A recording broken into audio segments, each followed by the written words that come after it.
आज की क्लास में कक्षा 10th का विज्ञान में श्वेत प्रकाश के बारे में जानेंगे और इंद्रधनुष का निर्माण को देखेंगे। ठीक है, देखिए श्वेत प्रकाश का एक एक्सपेरिमेंट है, प्रेडिकली है, जो सर आइजैक न्यूटन साहब ने इसको किए थे। तो उसके बारे में थोड़ा पहले समझ लीजिए। देखिए न्यूटन साहब क्या किए थे कि एक प्रिज्म लिए थे।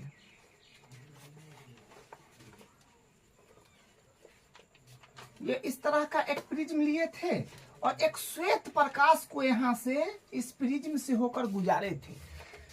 तो यहाँ पर क्या हुआ कि ये प्रिज्म से श्वेत प्रकाश को जब गुजारे तो ये 7 रंगों में जो है ये विभक्त हो गया था, 7 रंगों में। ठीक है, 7 रंगों में 1 2 3 4 5 6 7 रंगों में जो है विभक्त हो गया था। तो उन्होंने सोचा कि हम एक प्रकाश किरण को प्रिज्म से होकर गुजारते हैं तो 7 रंगों में विभाजित हो जाता है। अगर इसके आगे फिर अगर हम एक प्रिज्म रख दे तो फिर ये, क्योंकि ये तो 7 रंग में एक श्वेत प्रकाश को हम गुजारे तो 7 रंग में विभाजित हो गया। तो यहाँ पर 7 गो कलर है, तब ये 7 कलर, ये जो पहला है ये भी फिर 7 रंग में विभाजित हो जाएगा, ये भी फिर 7 रंग में विभाजित हो जाएगा, ये भी फिर 7 रंग में विभाजित हो जाएगा। मतलब यहाँ पर 7 गो रंग है, 7 जो है 7 में विभाजित होने का मतलब 49 गो हो जाएगा कलर। उन्होंने ये बात सोचे थे, लेकिन ऐसा हुआ नहीं। ये सब जो है मिल करके एगो फिर श्वेत प्रकाश ही प्राप्त हुआ।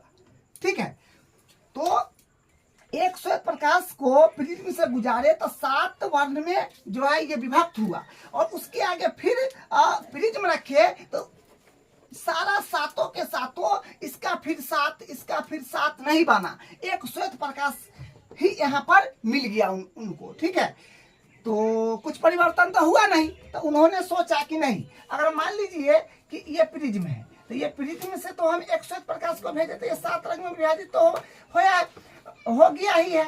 तो इसको प्रिज्म को अगर हम उलट के रख दे, उलट के मतलब ऐसे उल्टा करके रख दे तो क्या होगा। तो उल्टा करके रखेंगे तो देखिए क्या होगा। उल्टा करके रखेंगे तो यहाँ पर, जैसे यहाँ पर देखिए उल्टा करके रखा गया है तो ये श्वेत प्रकाश ही फिर प्राप्त होगा। यहाँ पर क्या है कि उल्टा करके रखने के बाद भी श्वेत प्रकाश ही प्राप्त होगा। तो मतलब इन्होंने अलग अलग एक्सपेरिमेंट करे तो उनको जो है कुछ अंतर नहीं लगा। जो है एक ही में जो है एक श्वेत प्रकाश को प्रिज्म से गुजारने पर ही 7 रंग मिला, बाकी बात अलग अलग करने पर उनको कुछ नजर नहीं पड़ा। जो ये 7 रंग है, ये एक श्वेत प्रकाश के रूप में एक श्वेत सीधा करके भी उल्टा करके भी एक श्वेत प्रकाश ही उनको नजर पड़ रहा था।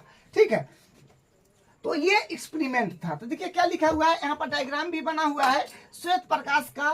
तो ये देखिए सीधा कांच है, यहाँ से श्वेत प्रकाश गुजरा गया है और इसको उलट करके रखे हुए हैं तो फिर श्वेत प्रकाश ही पर्दा पर प्राप्त हुआ है। ठीक है, क्या है पॉइंट, जिस प्रकाश में 7 रंग होते हैं उसे श्वेत प्रकाश कहते हैं। तो जिस प्रकाश में 7 रंग होगा उसको हम लोग श्वेत प्रकाश कहेंगे। देखिए जो आपको एक्सपेरिमेंट बताए हैं, प्रायोगिक बताए हैं, वो क्या है, आइजैक न्यूटन ने सर्वप्रथम सूर्य के प्रकाश से स्पेक्ट्रम प्राप्त करने के लिए प्रिज्म का उपयोग किया। उन्होंने प्रिज्म से प्राप्त स्पेक्ट्रम के आगे और प्रिज्म रखकर अनंगों का और अधिक विभाजन करने का प्रयत्न किया, ऐसा लेकिन नहीं हुआ। बताए, ऐसा नहीं हुआ। ठीक है, जब न्यूटन जी ने एक दूसरे प्रिज्म को प्राप्त स्पेक्ट्रम के आगे उल्टा रखा तब 7 रंग वापस जुड़ गए और श्वेत प्रकाश मिल गए। जब उल्टा रखे इन्होंने तो 7 रंग जुड़ गए और एक फिर श्वेत प्रकाश ही मिला जैसा इधर था। ठीक है, जब न्यूटन जी ने एक दूसरे प्रिज्म को प्राप्त स्पेक्ट्रम के आगे उल्टा रखा तब 7 रंग वापस जुड़ गए और श्वेत प्रकाश की किरण उनको प्राप्त हुई। कोई परिवर्तन नहीं हुआ। जो प्रकाश सूर्य के प्रकाश के समान स्पेक्ट्रम बनाता है उसे श्वेत प्रकाश प्रकाश कहते हैं।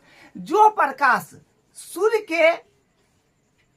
सूर्य के प्रकाश के समान स्पेक्ट्रम बनाता है उसे हम लोग बोलते हैं श्वेत प्रकाश।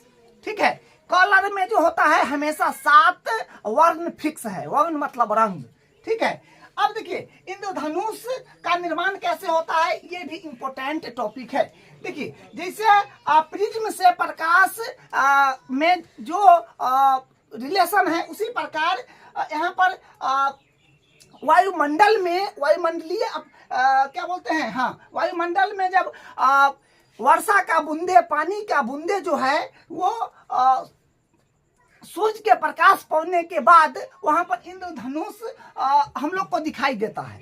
ठीक है, तो ये जो है ये इंद्रधनुष वायु के बूंद के कारण बनता है, पानी के बूंद के कारण। ठीक है, क्योंकि वायु में क्या होता है कि पानी का बूंद गोलाकार होता है, लेकिन जब नीचे पानी गिरता है धरती पर तो धरती में ग्रेविटीज होता है, यानी गुरुत्वाकर्षण बल होता है। तो गुरुत्वाकर्षण बल के कारण पानी का बूंदे थोड़ा सा खिंच जाता है।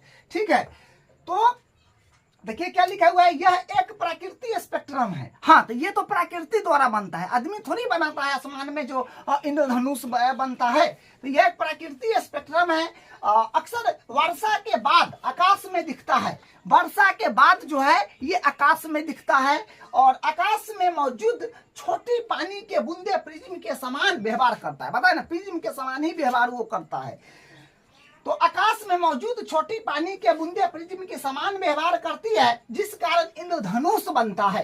देखिए इसका डायग्राम है, ये पानी का बूंद है, यहाँ सूर्य है। देखिए आप कभी भी देखे होइएगा इंद्रधनुष, अगर सूर्य इस तरफ है तो इस तरफ जो है बनता है क्या, इंद्रधनुष। ठीक है, सूर्य के विपरीत दिशा में इंद्रधनुष बनता है। ठीक है, तो यहाँ पर ये सूर्य है और ये इंद्रधनुष है। तो देखिए श्वेत प्रकाश, ये श्वेत प्रकाश यहाँ से आ रहा है। तो यहाँ पर क्या हुआ कि देखिए कहने का मतलब ये बात है कि जब इंद्रधनुष बनता है तो उसमें 7 रंग दिखता है। तो 7 रंग दिखता है, तो यहाँ पर 7 रंग दिखा पाना पॉसिबल नहीं है। तो हम 2 रंग दिखा है, एक ऊपर वाला एक नीचे वाला, एक रेड एक ब्लू। ठीक है, तो यहाँ से देखिए यहाँ, हाँ, तो यहाँ आया तो आप ये बात जानते हैं कि ये तो वायु है, ये खुला माध्यम है। जो वायु होता है क्या, विरल माध्यम। तो विरल माध्यम है, और विरल माध्यम तो यहाँ आया, यहाँ तो पहले एक अभिलंब देना होगा, तो अभिलंब खींचे। तो देखिए वृत्त में हमेशा ये पानी का बूंद है, यहाँ पर जब धरती पर पानी पड़ता है तो वो खिस जाता है, लेकिन जब वायुमंडल में पानी होता है तो उसका बूंद गोलाकार होता है, क्योंकि वहां पर ग्रेविटीज फोर्स नहीं है, गुरुत्वाकर्षण बल नहीं है।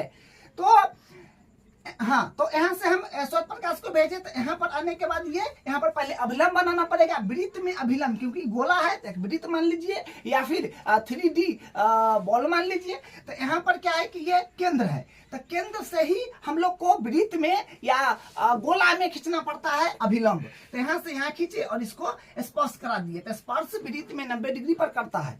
तो ये यहाँ पर लंब हो गया, अभिलंब हो गया। तो अभिलंब हो गया तो देखिए, तो माध्यम तो ये हुआ वायु जो कि होगा विरल, और ये तो अपना पानी है जो क्या है, सघन है।